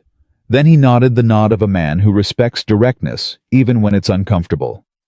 "My son's in from Charlottesville. He does documents. Can he do it today?" "He can do it in 2 hours if I ask him right." "Then ask him right," she said. 2 hours and 40 minutes later, she had a signed, witnessed, correctly dated document formalizing 5 years of the grain supply arrangement in terms that were clear, legal, and reflected accurately what had actually happened. Nothing more, nothing less. Just the truth put into a form that couldn't be twisted. She put the document in the estate's formal records folder. She made a copy. She sent the copy to the county land office for filing. Then she went home and sat with her father. She told him all of it. The gossip, Robert Finch, the grain arrangement, the document. She told him in the direct, complete way she'd started telling him things since the summer, leaving nothing out, managing nothing. His face went through several expressions: guilt, then concern, then something that looked very much like the particular steady anger of a father who has understood too late what his daughter has been carrying alone. "The Finch boy has always been a problem," he said. "He has," Evelyn agreed. "But I let him become my problem when I should have addressed it earlier." She folded her hands. "I've addressed it now." "You didn't need my help," he said. And it wasn't a compliment exactly. It was an observation with grief in it. "I did need it," she said. "I just didn't have it available. That's different." He looked at her with that expression she had spent her whole life reading, the complex, aching love of a man who had failed in the ways he was most responsible for, and knew it, and could not undo it, and had to live inside that knowledge every day. She had spent years minimizing it to protect him. She was done with that too. "You have it now," he said. "Whatever I can still give." "I know, Papa." She looked at him. "That's why I'm telling you." He reached for her hand. She let him take it. Chatag. Nathaniel arrived the following Saturday, unannounced, which was unlike him. Evelyn was in the accounts room. When she heard the horse, and when she came out to the porch, she saw him dismounting with the particular focused economy of a man who had ridden hard and had something specific on his mind. "I heard about Finch," he said without greeting. "A man from the county wrote to William. I came." She looked at him. "I've handled it." "I know you have." He came up the porch steps. His eyes were on her face. "I came anyway." She started to say something to tell him it was unnecessary, that she had managed, that the document was filed and the matter was settled. The words formed and then stopped. because she recognized abruptly what this was. He hadn't come because she needed rescuing. He had come because something had been done against her, and he wanted her to know that he was not someone who received that news from a distance and stayed comfortable. He had come because that was the kind of man he was, the kind who showed up. Not to fix, not to take over, just to be present and to make the presence mean something. She had been managed her whole life by people who needed her to be fine, who required her competence as a comfort to themselves, who, when things were difficult, needed her to handle it cleanly, so they didn't have to feel the difficulty. This man had ridden 3 days unannounced to stand on her porch and look at her like she was a person who was allowed to have something go wrong. She felt the ember in her chest do something she hadn't expected. It didn't flare up. It didn't get bigger. It steadied, settled into something lower and more permanent, the way a fire does when it's moved from kindling to real wood and found its proper fuel. "Come inside," she said. "Hannah's made coffee." "All right," he said. She led him in. And it was, she thought, the first time in 8 years that she had led someone into this house, not to manage a situation, but simply because she wanted them there. It was a small thing. It was also enormous. She poured the coffee herself. He sat across from her. They talked for 2 hours about Finch, about the document, about the land office filing, and what it meant and what it protected. He listened, and then asked questions, and then offered once a single observation about legal strategy that was sharp and useful and delivered without condescension. Then they talked about the ranch, about the Westfield's drainage problem and what he'd been trying to fix for 2 seasons, about the neighboring property that had come up for sale and whether it was worth considering, about what she thought. She told him. At 6 in the evening, when the light had gone, the particular blue of autumn dusk, Hannah put her head in and asked whether Mr. Whitaker would be staying for supper, and Evelyn looked at Nathaniel, and he looked at her and said, "If it's no trouble," and she said, "It's no trouble." And Hannah withdrew with the neutral expression of a woman who was extremely pleased and had decided not to show it. They ate with her father, who was in better spirits than he'd been in weeks, and with Margaret, who was formal but civil, which for Margaret was practically warmth. After supper, Nathaniel sat with Thomas Carter and talked, the two of them, for an hour about land management and county politics and the weather patterns in Boone County, and Evelyn sat in the adjacent room and listened through the wall and felt something she recognized slowly and with a kind of stunned gratitude as peace. Not the peace of things being managed, not the peace of problems resolved, the peace of things being in the right place at the right time in a way that hadn't been arranged by her. She hadn't known that was possible. She was learning. When Nathaniel finally stood to go, he'd ride to the Griffin Inn, be back through in the morning. On his way home, he came to find her in the accounts room where she'd gone back to finish the evening's entries. He stood in the doorway. "The Westfield drainage," he said. She looked up. "What about it? You said you'd want to see the property accounting when you arrived, to understand what we're working with." He held her gaze. "I'll have the ledgers ready." "I'd expect nothing less," she said. He was quiet for a moment. Then, "You handled Finch exactly right." "I handled it the way I handle everything," she said. "The way I've always had to." "I know." He paused. "When you're at the ranch, you won't have to have always." She looked at him.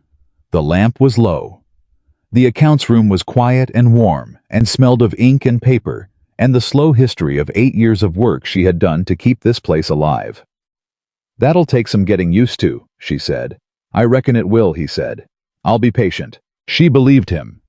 She had been testing her belief in him for months, the way she tested everything quietly, rigorously over time, and it had held each time. It was holding now. "Good night, Nathaniel," she said. "Good night, Evelyn," he said. He left. She heard his boots on the porch, then on the steps, then the horse moving out of the yard, and then quiet. She turned back to the ledger. She entered the last 3 figures of the evening. She added the column. She checked it twice. Correct. She closed the book. And she sat for a moment in the quiet of the accounts room in the house she had kept alive by herself in the county she had navigated alone, and she thought about Westfield drainage and morning rides and ledgers laid out for her to review, and she let herself carefully, fully, without flinching, believe that it was real. It was real. She blew out the lamp and went to bed. The wedding was set for the second week of January. Not because January was anyone's idea of a romantic month, but because Evelyn had looked at the estate calendar at the planting schedule at James Alcott's training progress at her father's health through the winter, and had determined that January was the first month in which leaving would not constitute abandonment. She had told Nathaniel this directly. He had said without hesitation, "January is fine." She had appreciated that he hadn't tried to move it earlier. December came in cold and deliberate. The estate ran on its own rhythm, now not perfectly, not effortlessly, but on its own. James Alcott came 3 mornings a week and sat with the ledgers and asked good questions and made occasional errors that he found himself before anyone pointed them out, which was exactly the kind of accountability Evelyn had been building toward.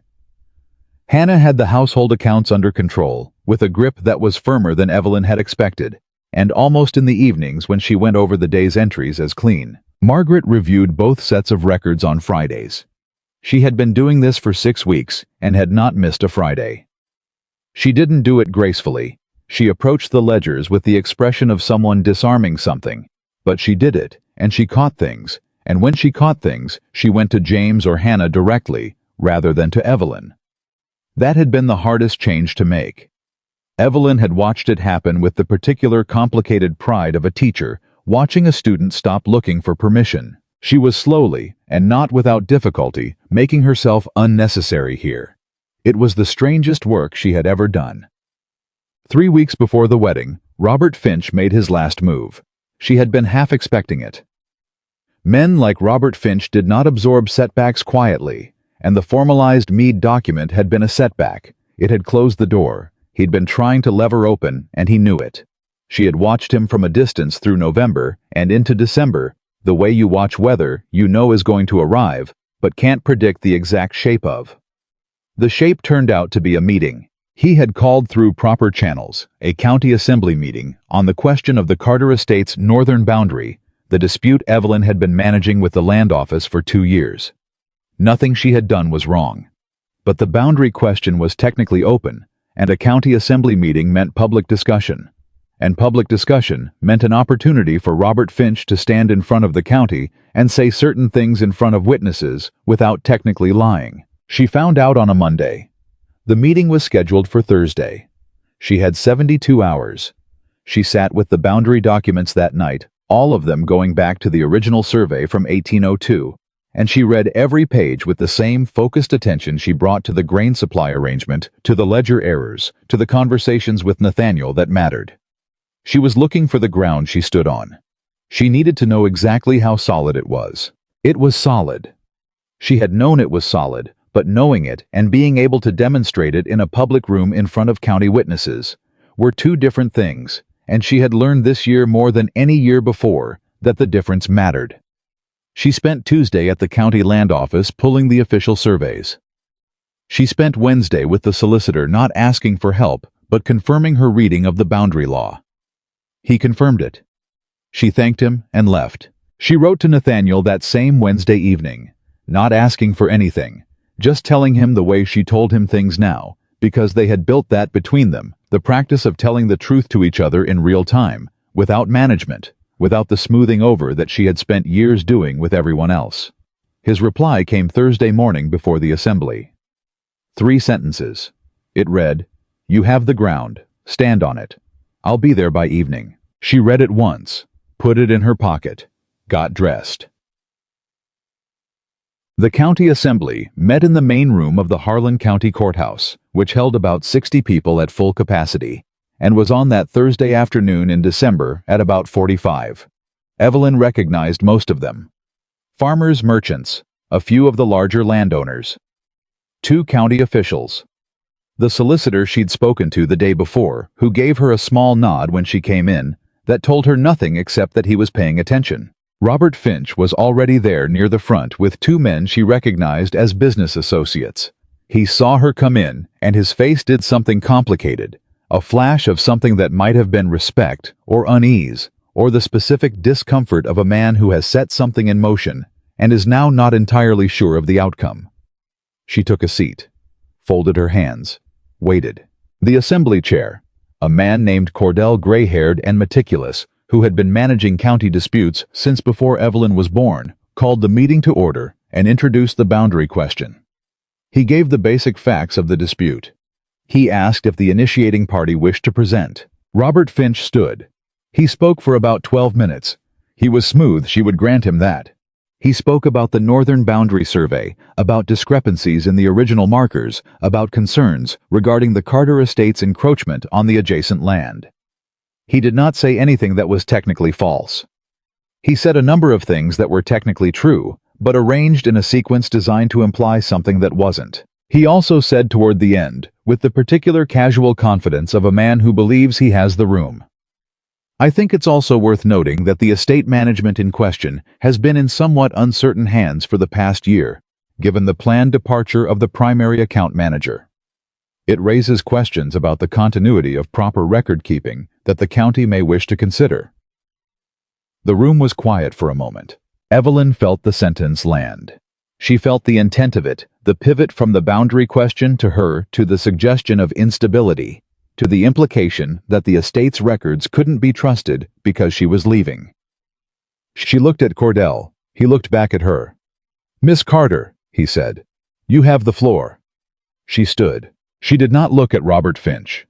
She looked at Cordell, and then she let her gaze move across the room, not performing just meeting eyes the way she had learned to do in 8 years of rooms full of men who had needed to see that she was not going to be intimidated into giving them something they hadn't earned. She spoke for 9 minutes. She presented the original 1902 survey. She presented the 1809 County Land Office reassessment, which clarified the northern boundary markers. She presented the 1813 correspondence between her father and the adjacent landowner, a man who was dead now, whose son had not continued his father's challenge, in which the boundary was acknowledged as settled. She presented the County Land Office filing from 2 months ago confirming the same. She also, on the last point, addressed Robert Finch's comment about the estate management directly. Not with heat, with facts. Mr. Finch has suggested that the transition of estate management responsibilities introduces uncertainty regarding record-keeping, she said. I'd like to address that directly. The Carter estate accounts have been for the past 3 months under the joint oversight of myself, James Alcott, a trained accountant, apprenticed through the county solicitor's office, and Margaret Carter, who reviews the household and supply records weekly. I have also submitted a complete account summary to the County Land Office for the current fiscal year. The records are not uncertain. They are in fact more formally documented and county verified than they have ever been. She paused. If Mr. Finch would like to review them, he may do so through the County Land Office where they are filed, like all legitimate estate records for public review. She sat down. The room had a particular quality of silence that she recognized. She had produced it before in smaller rooms. It was the silence of people who had expected one kind of show and gotten a different one. Cordell reviewed the documents she had submitted. He asked Robert Finch 2 questions about his survey sources, which Finch answered with declining confidence. He asked the county land officer present in the room, which she had quietly ensured by sending a note to Mr. Alcott Sr. the day before to confirm the filing status of the Carter boundary documents. The county land officer confirmed everything. Cordell called a recess of 20 minutes and came back with a ruling. The northern boundary was settled as per the 1809 assessment and the current county filing. The challenge was dismissed. Robert Finch left without speaking to anyone. Evelyn stayed to thank Cordell and the county land officer. She shook hands with the solicitor. She spoke briefly to 2 of the farmers who had been present and who came up to her afterward with the manner of men who had watched something they found quietly satisfying and wanted to acknowledge it without making a speech. "That was well done, Miss Carter," one of them said. He was a man of 60, a farmer named Purcell, who had known her father for 30 years. "Well done and clean." "Thank you, Mr. Purcell," she said. "I had good records." "You had good records because you kept good records," he said. "Don't minimize it." She looked at him. "You're right," she said. "Thank you." She walked out into the December afternoon. Nathaniel was there. He had said by evening. It was 4:30. She looked at him, at the horse still warm from the road, at his road-dusty coat, at the expression on his face that was the opposite of surprised. "You're early," she said. "I rode faster," he said. "How'd it go?" "It's dismissed," she said. He nodded once. No excessive response. No dramatic relief. Just the contained, solid acknowledgement of a man who had expected a certain outcome and received it. "Good," he said. She walked down the courthouse steps to where he was standing. "You didn't need to come." "I know," he said. "I came anyway." She looked up at him in the cold December light. She thought about all the times in the past 8 years she had walked out of difficult rooms alone, out of creditor meetings in county offices and solicitor discussions and supply negotiations, and gotten on her horse and ridden home alone, and managed the aftermath alone, and gone to bed alone, and gotten up the next day and done it again. She had been good at alone. She was better at this. "All right," she said. "Come have supper with my father. He'll want to hear how it went." "From you or from me?" "From me," she said. "You can confirm the parts I'm too modest to tell properly." He almost smiled. "I reckon I can do that." They went inside. The last week before the wedding moved differently than she had expected. She had expected it to feel like a closing, like a door shutting on 8 years of her life, with the particular finality of things that cannot be reopened. What it felt like instead was something more like a completed column of numbers. Everything added up. The totals were correct. The page could be turned. She finished her final review of the estate accounts the Tuesday before the wedding. She sat with James Alcott for 2 hours and walked him through every remaining question, every seasonal consideration, every relationship with county officials and suppliers he needed to maintain. He listened and took notes and asked sharp questions, and by the end of the 2 hours, she knew with the same certainty she brought to ledger figures that the estate was in adequate hands. Not her hands. Adequate hands. She had decided those were not the same thing as lesser hands. They were simply different hands, and the work would continue, and that was what mattered. She closed the ledger for the last time and set her pen down. James Alcott looked at her across the table. He was 20 years old and trying not to look as young as he was, which she found unexpectedly touching. "I'll take care of it, Miss Carter," he said. "I know I'm not. I know this is a lot to leave." "It is," she said. "And I trust you with it. That's not a small thing from me, Mr. Alcott." He nodded. His jaw was set with the particular resolve of someone who has been given something real and means to prove he deserves it.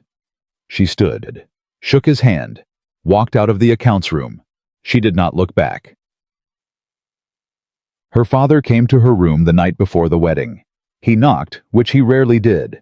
She called him in, and he came and sat in the chair by the window. Not his chair, but the one that had been in her room since she was a girl, the plain wooden one she used for reading.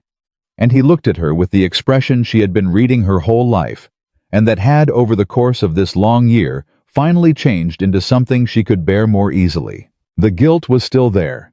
It would always be there. She had accepted that.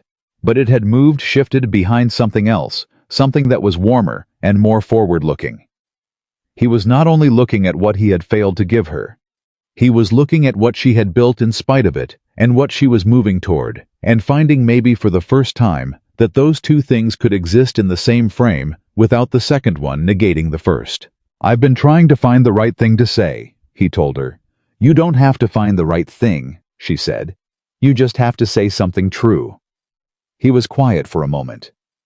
"I spent 8 years being grateful you were here," he said. "And I confused that with being grateful for you. They're not the same thing." She looked at him. "No," she said. "They're not." "I know that now." His voice was rough at the edges. "I'm sorry it took this long." She crossed the room and sat on the edge of the bed nearest his chair. They were close enough that she could see the age in his face, clearly. The lines and the gray and the slowing that comes to a man who has been ill and knows it, who is measuring his good days carefully. She felt the familiar ache of it, the love that lived next to the grief of knowing that the years with him were finite, and that she was about to put distance between them that could not always be closed. She had made her peace with this. She had made it deliberately, and she held it deliberately. It did not stop hurting. She had stopped expecting it to. "I know you're sorry," she told him. "I know you've known for a while." She met his eyes. "I forgave you before you asked. You should know that." He reached out. She took his hand. It was thinner than it used to be, lighter the way hands get when a person has been sick long enough. But his grip was steady. "He'll take care of you," her father said. "Whitaker, I know he will." "He'll try," she said.